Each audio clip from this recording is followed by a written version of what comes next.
इस जन्म के हमारे कामों से हमारी आदतें बनती हैं, आदतों से वृत्तियां बनती हैं, मतलब इंस्टिंक्ट्स, और इन्हीं वृत्तियों से हम अपना सूक्ष्म शरीर बनाते हैं, जिससे हमें हमारा अगला जन्म किस योनि में मिलेगा ये निश्चित होता है। जब आप अपने जीवन में संभोग वृत्ति को बढ़ाते हो तो भगवान आप पर दया करके एक ऐसा शरीर देता है जिसमें आप निश्चिंत होकर हर दिन अधिक से अधिक मादाओं के साथ संभोग कर पाओ, जैसे कि कबूतर या सुअर जैसों का, क्योंकि इन योनियों में आप हर दिन आसानी से 30 से 40 बार अलग अलग मादाओं के साथ संभोग कर पाओगे। तो अगर आपका लक्ष्य ऐसे किसी पशु पक्षी या कीट योनि में जीना ही है तो आपको ब्रह्मचर्य की चिंता करने की कोई जरूरत नहीं है। आपको भरपूर अभिनंदन हमारी ओर से। लेकिन अगर आपको आध्यात्मिक उन्नति चाहिए, अगर आपको मानवों या देवों में उच्च योनि में जाना चाहते हो, या फिर आपको इस जन्म मृत्यु के चक्र से ही मुक्त होना है, तो फिर आपको ब्रह्मचर्य का तप स्वीकार करना ही होगा, क्योंकि आपके वीर्य की दिशा ही आपके आध्यात्मिक पथ की गति निश्चित करती है। जिसके अनुसार व्यक्ति के मुख्य 3 प्रकार बताए गए हैं। पहला,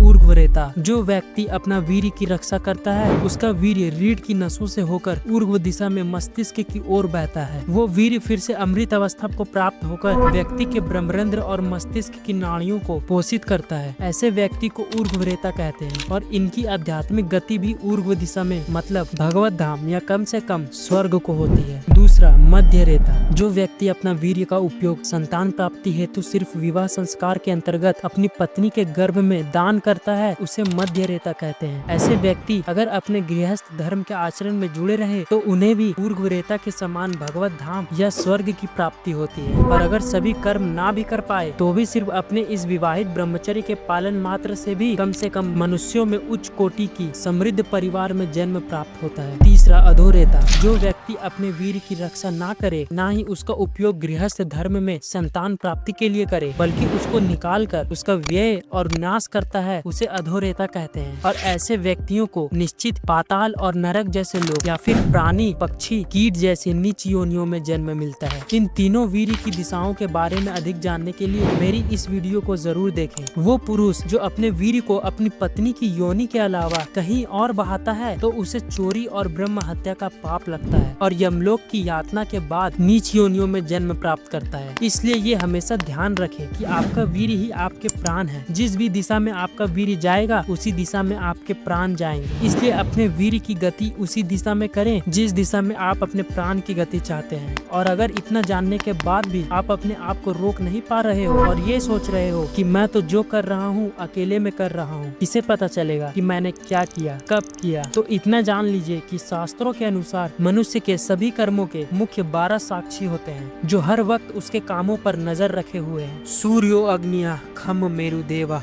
सोमा संध्या हनि दिशा कम कुह स्वयं धर्म इति मोते दैमहस्य साक्षिना। सूर्य, अग्नि, आकाश, वायु, देवता, चंद्रमा, शाम, दिन, रात, दिशाएं, जल, भूमि और अंत में स्वयं परमात्मा सभी जीव की गतिविधियों के साक्षी हैं। तो अब से जब भी आप पौर्न, हस्तमैथुन और नशा जैसी काम करने जा रहे हो तो इस श्लोक को याद कीजिए और जानिए कि आप अकेले नहीं हो। आपके आसपास 12 लोग खड़े हैं और आप ही को देख रहे हैं कि आप इस वक्त क्या कर रहे हो। इन्हीं 12 लोगों के साक्ष्य से ही यमराज आपके कर्मों की पुष्टि करते हैं और आपको आपके किए का प्रतिफल देते हैं। और इनके अलावा उच्च लोकों में बैठे आपके पूर्वज भी आपको धिक्कारते हैं, क्योंकि आपके काम ना ही सिर्फ उनकी आने वाली पीढ़ी पर असर करता है बल्कि आपके पूर्वजों की आध्यात्मिक गति पर भी असर करता है। आपकी भगवत प्राप्ति आपके पूर्वजों को भी उनके कर्म फलों से मुक्ति दिलाकर उन्हें भगवत प्राप्ति की ओर ले जाती है। अब अगर आप नास्तिक हो और इन आध्यात्मिक नुकसान की आपको कोई चिंता नहीं है तो अभी बात करते उस नुकसान की जिसकी सबको चिंता रहती है, आर्थिक असर। वैदिक संस्कृति में लड़के के जीवन के पहले 25 वर्ष ब्रह्मचारी के रूप में विद्या अर्जन के लिए रखे जाते हैं, जो कि आजकल नहीं रखे जाते हैं और उसका परिणाम हम देख पा रहे हैं। बड़े बड़े कॉलेज और स्कूलों में से भी ऐसे युवा निकल रहे हैं जो ना करियर में सफल हो रहे हैं, ना समाज में, ना संबंध में और ना ही अध्यात्म में। ऐसा क्यों? क्योंकि मॉडर्न एजुकेशन एक सबसे मूलभूत सिद्धांत को अनदेखा कर रही है, जो ये है कि स्त्रियां सबसे बड़ा विकर्षण है, यानी डिस्ट्रैक्शन। इसलिए सनातन संस्कृति में में पर स्त्री और पर पुरुष को कभी घुलने मिलने नहीं दिया जाता था। कितना भी सक्षम पुरुष क्यों ना हो, एक बार पुरुष किसी स्त्री के विचारों में खो जाता है तो उसकी सारी क्षमताएं, ध्यान शक्ति और संकल्प शक्ति का नाश हो जाता है। आपके आसपास ही जाने कितने सारे प्रतिभाशाली दिमाग वाले युवाओं ने अपना विद्यार्थी जीवन लड़कीबाजी में बर्बाद किया होगा, ये तो आप जानते ही होंगे। और आज के समय में स्कूल से लेकर ऑफिस जैसी हर जगह स्त्रियों और पुरुषों को घुल मिल कर रखा जाता है। ऐसे में जो संयमी होता है वही जीतता है और जो असंयमी होता है वो स्त्रियों के विचारों और उनको प्राप्त करने के बेकार प्रयासों में ही अपनी युवावस्था और कितने सारे अवसर गवा देता है। तो अगर आप जीवन में अपनी वास्तविक अधिकतम क्षमता तक पहुंचना चाहते हैं तो आपका सबसे पहला संकल्प होना चाहिए अखंड ब्रह्मचर्य। ब्रह्मचर्य के बिना अपनी अधिकतम क्षमता को प्राप्त करना असंभव है। इसलिए ना ही सिर्फ सनातन संस्कृति में लेकिन पूरे पुरातन अध्यात्म आधारित धर्म संप्रदाय का पहला चरण ब्रह्मचर्य होता था। उसके बिना मार्ग की शुरुआत ही नहीं होती थी। अगर आप विद्यार्थी नहीं भी हो, किसी कॉर्पोरेट कंपनी में नौकरी कर रहे हो या फिर अपना बिजनेस ही क्यों न चलाते हो, इन सभी स्थितियों में आपका संयम आपके करियर का सबसे महत्वपूर्ण निश्चय होगा। आप खुद रिसर्च करोगे तो आपको पता चलेगा कि दुनिया भर में कॉर्पोरेट में किस हद तक छल कपट से निर्दोष युवाओं का जीवन बर्बाद कर दिया जाता है। जो लोग ऊपर बैठे हैं वे जानते हैं कि एक पुरुष की सबसे बड़ी कमजोरी होती है स्त्री। इसलिए स्त्रियों की मधुर वाणी और प्रलोभन का उपयोग करके सामान्य पुरुष से कई काम निकलवाए जाते हैं। उनसे अपने व्यक्तिगत जीवन और जरूरतों का त्याग करवाकर अधिक और अधिक काम करवाया जाता है और उन कामों में फंसाया जाता है जो करना उनका काम भी नहीं है। जब एक असंस्कारी स्त्री देखती है कि सामने वाला पुरुष उसकी सुंदरता को देखकर मोहित हो गया है तो ऐसे में वो बस मीठी मीठी बातें बोलकर और प्रलोभन देकर उससे अपने काम करवा लेती है और काफी बार तो उसके पैसों और संपत्ति का भी उपयोग कर लेती है और बदले में ऐसे असंयमी पुरुष को कुछ भी नहीं मिलता। वर्तमान में लाखों पुरुषों का जीवन इन्हीं कारणों से फर्जी बलात्कार और दुर्व्यवहार के मामले में बर्बाद हुआ है और उनका सबसे बड़ा दोष बस यही था कि वे उन स्त्रियों के लुभावी बातों में आ गए और समय पर जब मर्यादा बनानी चाहिए थी तब नहीं बनाई। हालांकि शोषण तो स्त्रियों का भी करते हैं दुष्ट पुरुष, लेकिन सबसे बड़ी समस्या यहाँ है कि स्त्री के लगाए आरोपों को आंख बंद करके सुना जाता है जबकि पुरुष के आरोपों को गंभीर रूप से कोई नहीं लेता। ऊपर से बिना किसी प्रमाण के उन्हें हमेशा से उसी दृष्टि से देखा जाता है और सबसे बुरी परिस्थिति तब होती है कि कामेच्छा के वेग में आकर आप सच में कोई ऐसा काम कर देते हो जो कि आप कभी करना नहीं चाहते थे, लेकिन परिस्थितियों, आसपास के उत्तेजक वातावरण और आपके असंयम की वजह से कर बैठे। तब तो आप कभी खुद को माफ नहीं कर पाओगे। इसलिए याद रखें, आपकी कुछ पलों की कामेच्छा आपके करियर, संबंध, परिवार, आध्यात्मिक साधना और पूरे जीवन को बर्बाद करने के लिए पर्याप्त है। अब क्या होता है आखिर वीर्य रक्षा से? क्या होता है? अरे क्या नहीं होता है। ब्रह्मचर्य पालन के बाद ही आपका सामान्य जीवन शुरू होता है। ब्रह्मचर्य पालन के बाद ही आपको पता चलता है कि अब तक आप घोर अंधकार में जी रहे थे और अब ब्रह्मचर्य की ऊर्जा से जीवन की हर स्थिति में सब कुछ साफ दिखाई देता है। ब्रह्मचर्य पालन के बाद ही जीवन में रंग, संबंधों में प्रेम, छोटे छोटे पलों में खुशियाँ और हर काम में प्रेरणा और उत्साह दिखता है। ब्रह्मचर्य पालन के बाद ही आप समझते हो कि हर छोटा मोटा काम करने में मोटिवेशन की जरूरत नहीं होती है। आप बिना मोटिवेशन के भी अपने आप को डिसिप्लिन कर सकते हो। ब्रह्मचर्य पालन के बाद ही आपके चरित्र में गंभीरता आना शुरू होती है और आपके आसपास के लोग आपको गंभीर से लेना शुरू करते हैं। ब्रह्मचर्य पालन के बाद ही सोशल एंजाइटी निकलकर कॉन्फिडेंस, ब्रेवरी और फियरलेसनेस आती है। ब्रह्मचर्य पालन के बाद ही आपका वीर्य अमृत अवस्था को प्राप्त होकर आपकी स्मरण शक्ति और बुद्धिमत्ता को बढ़ाता है, जिससे पहले के समय में ब्रह्मचारी छोटे से उम्र में ही बड़े बड़े वेदों को कंठस्थ कर लेते थे। ब्रह्मचर्य पालन के बाद ही आपकी आयु बढ़ती है। जब 2024 में 127 वर्ष के दुनिया का सबसे स्वस्थ दीर्घायु व्यक्ति स्वामी शिवानंद जी को पूछा गया कि उनकी दीर्घायु का रहस्य क्या है, तो उनके जवाब में सिर्फ 3 शब्द थे: ब्रह्मचर्य, योग और सात्विक भोजन। ब्रह्मचर्य पालन के बाद ही आपकी की गई कसरतों से ना ही मात्र आपकी मांसपेशियों में लेकिन हड्डियों में भी बल बढ़ना शुरू होता है। जबकि ब्रह्मचर्य पालन के बाद ही आपका यौवन लंबा चलता है। बुढ़ापा, त्वचा में प्राकृतिक सुंदरता और मस्तिष्क में बुद्धिमत्ता बुढ़ापे में भी लंबे समय तक बनी रहती है। ब्रह्मचर्य पालन के बाद ही आपका ध्यान आपके ध्येय,